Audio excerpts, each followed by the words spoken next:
Halo teman ngopi, kita kembali berjumpa di edisi kedua ya. Nah, kali ini kita menghadirkan satu sosok seorang musisi tanah air dan sudah sering melanglang buana ya ke Indonesia gitu kan, seluruh Indonesia, dan baru kali ini kita kembali berjumpa dengan beliau, yaitu Mas Agusta. Mas Agusta, apa kabar nih? Alhamdulillah baik. Sehat ya? Alhamdulillah. Kita tadi bilang sering keliling-keliling.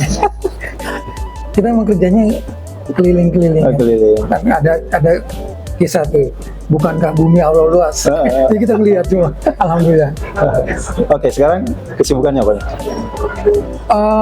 Musik masih, saya bersama Tikus, bersama anak-anak saya masih. Terus juga kita lagi tour, ya. Terus juga kita juga di belakang layar untuk garap jingle sejenis itu ya, bikin Mars, bikin musik-musik buat instansi gitu. Oke. Ya, sama garap penyanyi atau band-band baru ya. Gitu. Berarti masih seputar ini ya? Seputar itu, masih seputar itu, sama buka warung. Warung apa nih? Buka warung kopi. Warung kopi. Warung buat tempat nongkrong lagi. Oke. Di Jogja ya. Iya. Oke. Tapi ngomong-ngomong, kayaknya ada yang unik nih Ya. mengenai bajunya kok. Tumben-tumbenan bisa. Iya, bener nih Bang Atta, saya jarang loh pakai baju corak-corak begini. Ini kayak zaman era dulu ya, pemilihannya. Kotak-kotak ya? Iya. Okay. Enggak, nih tadi kan kita jalan tuh Bang, jadi kan saya harus ganti baju, beberapa baju ya. Ya udah ganti, jadi kendaraan sudah bawa salin gitu. Nah ini nongkrong di warung kopi, wah ini yang tadi kayaknya udah ada kena bercak-bercak pecahan nasi padang. Oke, Mas, ini kan mumpung lagi ada ininya ya, apa namanya itu, lagi ada orangnya gitu kan, bisa sedikit berbagi dengan polemik yang sekarang lagi panas ini ya. Apa ya? Yang di MK ini gitu kan, iya. tentang musisi yang sedang mengajukan judicial review atau uji materi, ya kan? Nah, kebetulan Mas Agusta juga ada di situ, disebut-sebut juga ada di situ. Nah, mungkin bisa bercerita nggak sih awal mula itu terjadi polemik itu seperti apa sih? Iya, sebenarnya kalau saya dan Tikus itu bukan dari polemiknya, tapi dari gini, melihat polemik. Nah, melihat polemik yang sekarang lagi rame itu kan masalah hak cipta ya, musik, masalah cipta musik, tentang performance right. Jadi tentang performance right ya, itu rame kan, udah hampir 2 tahun ini. Iya. Terus saja antara yang ini yang itu, ya, netizen cerita banyak banget. Jadi, nah kami sendiri ya di Tikus tuh juga ada sebenarnya di bagian di apa yang sedang rame ini kayak gitu. Kami kan juga membawakan juga karya-karya lama ya. Tikus itu dikenal membawakan karya-karya lama, dan itu sebenarnya kita ada di sana di dalam itu. Tapi kita kan sebenarnya nggak berpolemik terhadap satu Tikus sama yang lain enggak. Setelah itu melihat ini kayaknya kok nggak selesai gitu kan, kok makin muter kan. Kebetulan saya punya rekan-rekan dekat gitu, orang dari advokat gitu kan, dari Klasika itu, ngobrol-ngobrol kan gitu. Kita tanya tadi, ini sebenarnya seperti apa kan gitu. Kasus ini kan seperti ini saya udah pernah tanya sama siapa aja, semua hal tentang, dari tanya ke LMK, terus tanya juga ke ahli ini, ahli banyak. Kita pengen tahu masukan kan, yang seperti apa sebaiknya. Salah polemik ini, kita ngelihat polemik yang di luar itu, akhirnya kita mengajukan itu oh tanya aja nih kemana nih tanyanya gitu kan.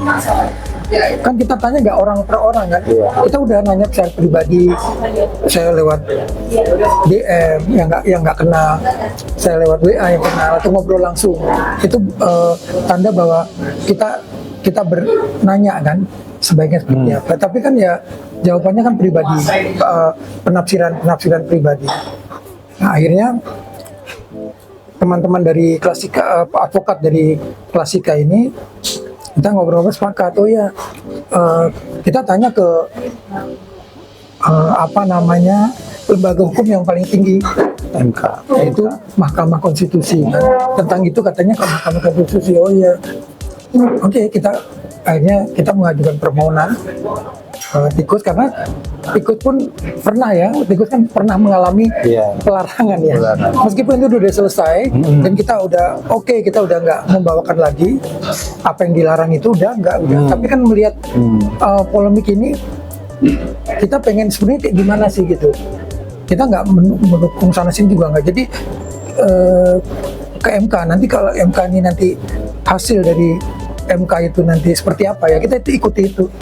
Apakah seperti yang kita udah jalani berapa waktu ini dengan blanket license, artinya lewat LMK ya, lewat user atau pengguna atau penyelenggara yang udah mengikuti yang saya lihat, saya ikut ngecek, kami dari sana, kami ikut.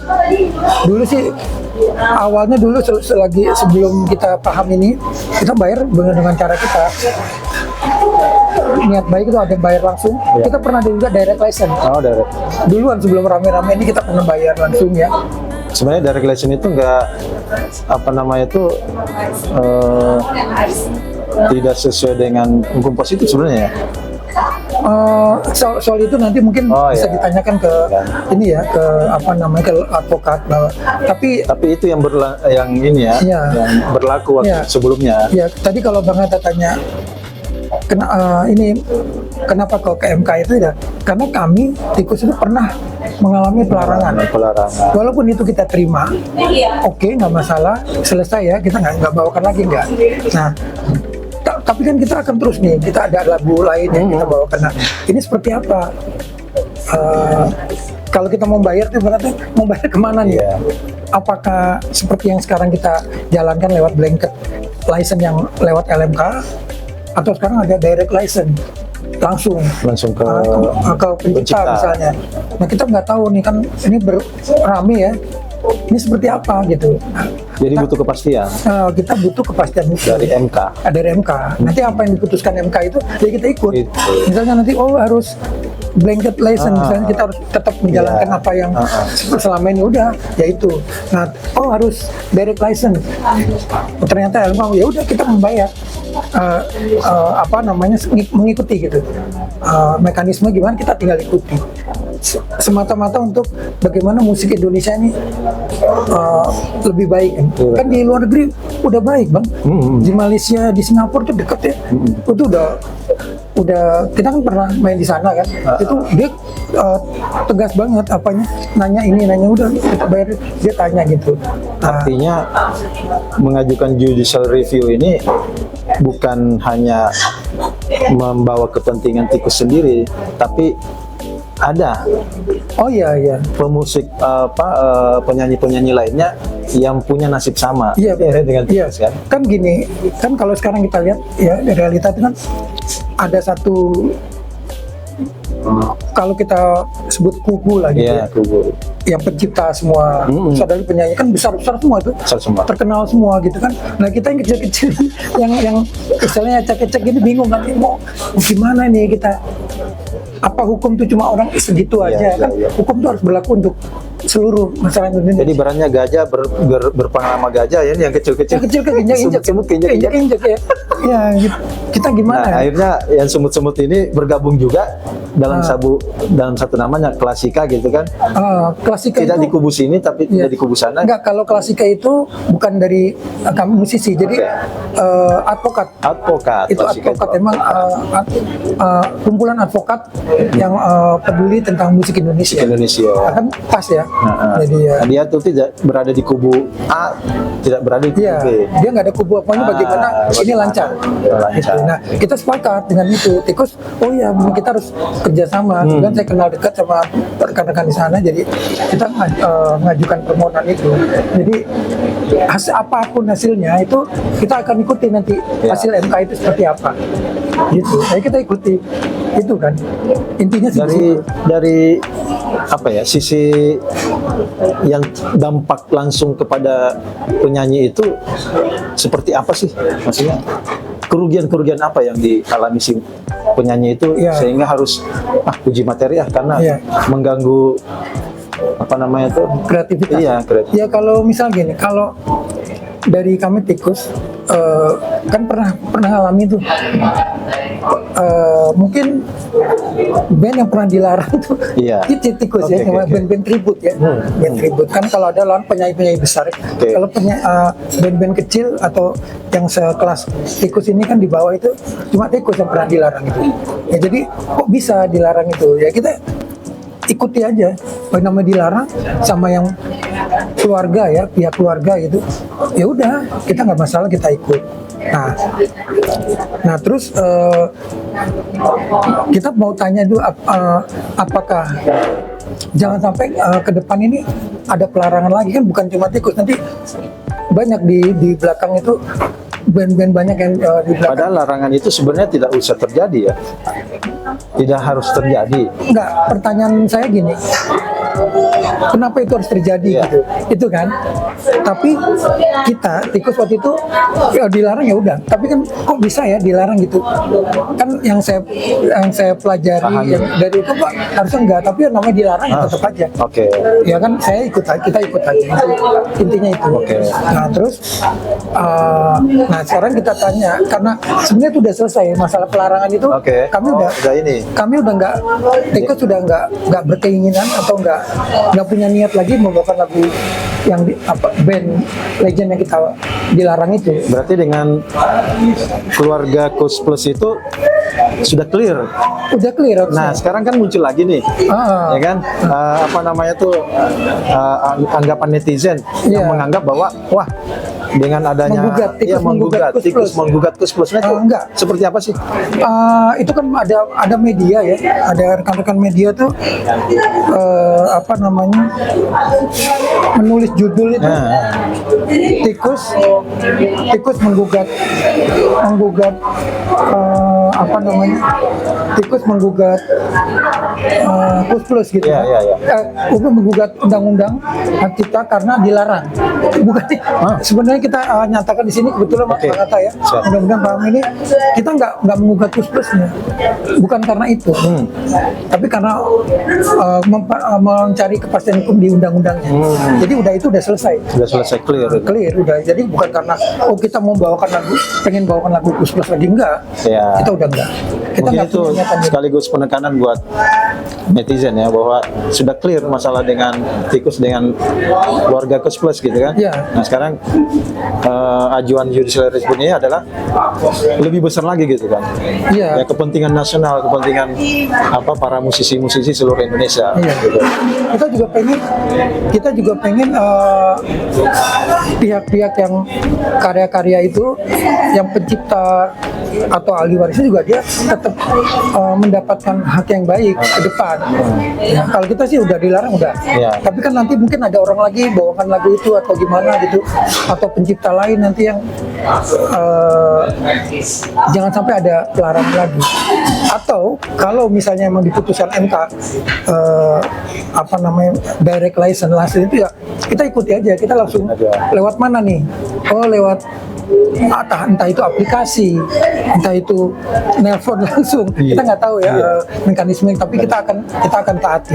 Jadi ini tidak untuk menggugat siapa-siapa saja, itu aja.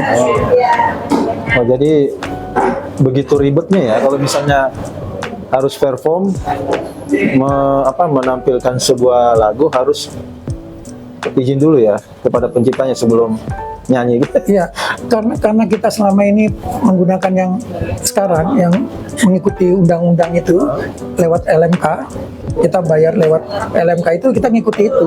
Nah, kalau ada license saya mikir lagi nih, bagaimana mekanismenya gitu. Iya. Kita juga belum tahu nih mekanisme untuk direct license tuh Direct seperti apa. Nah, pertanyaan paling Dasar. mendasar itu atau yang paling penting tuh atau paling baik ya kita tanya ke MK. MK. Itu apa yang diputuskan? Ya itu. Jangan nanti dituntut sekian. Itu kan kita jadi pusing nih, musisi jadi pusing kita nih. Yang besar-besar bersuara ribut kan kitanya pusing gitu. Iya, iya. Itu sih. Jadi berarti kalau misalnya disebut dua kubu apa namanya itu dalam tanda kutip berantem ini benar ya, ada dua kubu. Ya kan kita saksikan sekarang gitu ya. Ada pihak yang dia begini, yang ini begini. Kan sama-sama sebenarnya dia dua-duanya sama pencipta itu juga. Iya. Dia punya ciptaan juga. Iya. Yang pencipta juga nyanyi juga. Nyanyi juga, iya. Iya kan? Nah, kalau saya sih gini, saya ibaratkan tuh kalau kita mengutip apa yang saya yakini itu ada kayak sebuah pohon, Ya. sebuah pohon yang baik. Jadi antara pencipta lagu, musisi, arranger, dan penyanyi itu harus satu kesatuan sebuah pohon. Sebuah pohon tuh akarnya dari sebuah karya itu kan dari penciptaan awalnya. Iya, iya, iya. Akarnya baik, terus dinyanyikan atau diaransemen dengan musisi. Musisi kan punya Iya. punya karya juga di situ. Lagu ini diaransemen jadi batangnya ibaratnya pohon tuh, terus sudah batang diproses di batang bagus, kan nanti ada daun-daun yang segar. Nah, nanti mau menghasilkan buah setiap musim kan. Saya Iya, iya. begitu aja. Jadi dari pencipta, saya ibaratkan itu akar, terus arranger kan lagu tuh harus di aransemen. Nah, Bang Hatta, jadi bagus, jadi lagu bagus itu dinyanyikan dengan baik. Kan semuanya punya nilai cipta itu. Nah, nanti ada hasil buah itu kan hasil dari karya mereka. Jadi satu pohon, Satu nggak kesatuan. satu kesatuan nggak bisa Nggak bisa. dipecah-pecahin di sini, nggak bisa. Kalau penyanyi nggak ada pencipta, mau apa lu nggak bisa gitu. Dan pencipta nggak ada penyanyi bagus Gitu. juga susah kan. Ada lagu biasa Harusnya dinyanyikan. kolaborasi ya. Mereka satu kesatuan, satu pohon itu. Iya, satu pohon. Batang, akar, batang, daun, dan buah ya. Iya, maksudnya satu terganggu, ya kan? Bagian lain juga pasti ada Terganggu. Ya kalau kita Satu kesatuan. cacati di sini dia nggak berbuah. Iya, betul. Kering gitu. Jadi ini satu kesatuan. Akar aja juga susah, ya kan? Tebang daunnya nggak ada, akar nggak bisa apa-apa juga. Lagu itu kalau nggak ada penyanyi yang baik, nggak jadi yang bagus kan gitu. Iya, iya, iya. Seperti itu sih sebenarnya. Nah, apa dari ini kira-kira apa harapan terbesar dari Mas Agusta sendiri Ya, melihat kondisi? harapannya pasti sama harapan musisi ini musik Indonesia berkembang dengan baik, jadi baik seperti negara-negara sebelah lah, tetangga kita yang udah rapi ya, kan nggak ada ribut-ribut juga, sistem berjalan dengan baik. Nah, kalau banyak musisi bilang transparansi, mungkin lembaga-lembaga yang terkait itu punya transparansi dengan itu, yang kita bisa berkarya. Atau nggak semua musisi atau musik itu mencipta, ngarang lagu, mencipta dalam arti ngarang lagu, ya kan? Karena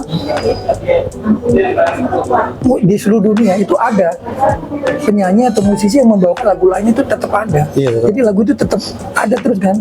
Selain lagunya abadi, lestari, dan penghasilan pendapatannya juga terus kan, royaltinya terus. Kalau dibawakan, kalau semua nggak bawakan habis loh. Cuma pembawanya itu doang. Jadi emang udah satu ikatan nih, bagaimana musik Indonesia lebih baik. Oh, berarti- Mungkin ini rame-rame ini sebenarnya hikmahnya untuk musik Indonesia yang lebih baik. Kami di Tikus juga enggak, oh ini menuntut siapa, enggak kan. Apalah kita menuntut itu kan, kita mempertanyakan sebagai warga negara, berhak mempertanyakan kepastian hukum Iya, kepastian hukum aja ya. lewat jalur hukum. Iya. Lewat jalur hukum.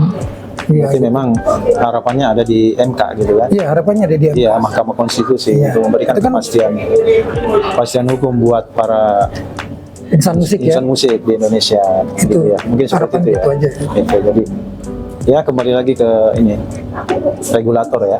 Iya, kembali lagi kalau jadi kita Nah, musisi ini kan cuman pelaksana kan? iya, kita tinggal ikuti. Ikuti. Oh, begini. Ya udah, Regulatornya sih. kita mengacu pada itu kan gitu. itu pun nanti perlu penyempurnaan. Jadi kita ini lagi belajar, Bang. Di Indonesia kan baru berapa tahun sini aja nih agak lumayan agak rapi ya, mulai ada itu. Kan dulunya juga enggak. Tapi tikus itu udah pernah direct license, pernah Iya. langsung gitu, pernah. Terus pernah seperti dengan tanda kutip barter. Pernah ini barter itu kita ya, pokoknya saya nggak bisa detail di sana. Pernah Intinya tikus tetap survive ya, apapun yang survive eksis gitu Nah, ya. karena kita kan bukan satu membangun satu itu Yeah. aja gitu. Nah begitu ada pelarangan, Yeah. kalau ditanya menyayangkan ya menyayangkan. Tapi mungkin itu jalannya ya. Iya. Kita tempat lain kita tetap Mulai. jalan sekarang gitu. Itu Iya. apapun, kalau kita upaya apapun di jalan apapun ya, kita nggak tergantung pada satu penciptaan itu kan. Iya. Kita tetap berkreasi walaupun mungkin kita bawa lagu orang, tapi itu kan dengan kita kemas lagi lagu itu. Jadi bisa tikus itu kan menghibur masyarakat. Jadi tugasnya menghibur, bagaimana nggak selalu dengan satu lagu itu, lagu apa aja ya, tikus berjalan dengan itu. Iya. Jadi tikus sekarang bertransformasi ya. Yang tadinya image yang terbangun bahwa tikus itu identik dengan lagu-lagu Plus sekarang sudah bisa ya memberikan Sudah. image lain lah, Iya, warna alhamdulillah. lain gitu. Iya, alhamdulillah itu. Jadi sebelum ada pelarangan itu kita udah berkonsep seperti itu. Memang awalnya dulu kecil belajarnya memang dari lagu-lagu Gus. Oke. Awal, tapi kan mereka masih kecil ya, masih muda banget. Jadi saya nggak pengen mereka jadi Gus Plus gitu. Harus mulai berkembang. Nah, berkembangnya itu dengan penciptaan lagu di luar Gus supaya wawasannya Iya, iya. luas kan. Nggak cuma satu tuh belajar. Dan itu nanti mendorong untuk menciptakan lagu Kita, sendiri. ya, dari 2015 mereka udah punya Karya sendiri. Cuma memang kita lebih dikenal atau ketutup sama tribut. Itu Tribut itu. Makanya kita sedikit pengen melepas. Nah, dalam rangka melepas itu dikit itu ada masalah pelan. Sebenarnya ya mungkin kita ambil hikmahnya, ya kita Iya, terima. Kalau misalnya gugatan MK ini disetujui, ya kan, Mas Agus dikabulkan. Ya.